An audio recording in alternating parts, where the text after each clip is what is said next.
এদিন মঙ্গলবার বেলা 10:30 থেকে বেলা 12:30 পর্যন্ত কালনা শহরের তেঁতুলতলা থেকে সাউ সরকার মোড় পর্যন্ত জবরদখল করে থাকা বেআইনি দোকানগুলিকে শনাক্তকরণ করার পর তাদের 3 দিনের সময়সীমা বেঁধে দিলেন কালনা মহকুমা শাসক শুভম আগরওয়াল। এদিন সকাল থেকেই কালনা পৌরসভার chairman, vice chairman, BLRO, PWD দফতরের আধিকারিকরা এদিনের এই অভিযানে উপস্থিত ছিলেন। সরকারি জায়গা দখল করে থাকা সমস্ত দোকানগুলিকে 3 দিনের মধ্যে দখল মুক্ত করার জন্য হুঁশিয়ারি দেন এসডিও। একই সাথে অনেক দোকানি রয়েছে যারা নিজেদের জায়গাতে থাকলেও তাদের সাইনবোর্ড এবং দোকানের কিছু জিনিসপত্র সরকারি জায়গায় চলে এসেছে, সেগুলিকেও আগামী 3 দিনের মধ্যে সরানোর নির্দেশ দেন তিনি। উল্লেখ্য, কালনার শিমুলতলা এলাকার 39টি দোকান ঘর মালিকদের দাবি ছিল তারা সরকারি জায়গায় বসে নেই, তারা একটি ব্যক্তিগত মালিকানা জায়গায় বসে। তাদের জায়গার দলিল নিয়ে পৌরসভায় হাজির হতে বলা হয়েছে। স্বভাবতই বিভিন্ন জায়গার পাশাপাশি কালনাতেও চলছে দখলমুক্ত করার কাজ। আজকে এসডিও স্যার এসে কি বললেন দোকানদারদের? এটা হচ্ছে সমস্ত প্রশাসনিক বিষয়। আমি দলীয় মুখপাত্র না, সভাপতি, এই বিষয়ে আমার মুখ খোলা আমার সাজে না।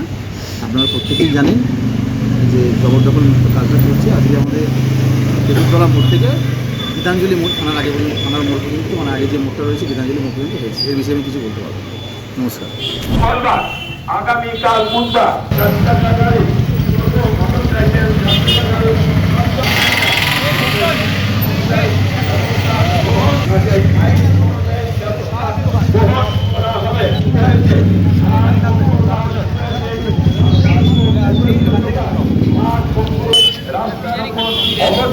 নির্মাণ কার্য, অবসরের কার্য শুরু হয়েছে। ইতিপূর্বে নিজের দায়িত্বে অবৈধ দোকান নির্মাণ করার জন্য মোটরসাইকেল যাত্রাগাড়ি যন্ত্রপাত্র রাস্তার উপর রাখবেন না। চলাচল নিরাপত্তার জন্য ব্যবস্থা গ্রহণ করা হবে। আজ মঙ্গলবার শুরু হয়েছে রাস্তার উপর অবৈধ দোকান নির্মাণ কার্য রাস্তার জমির ওপর, বিভিন্ন সরকারি ও পৌরসভা রাস্তার জমির ওপর অবৈধ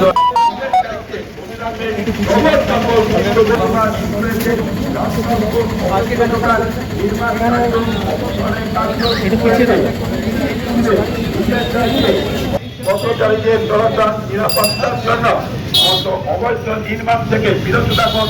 নিজের দায়িত্বে অবিলম্বে আজ মঙ্গলবার শুরু হয়েছে।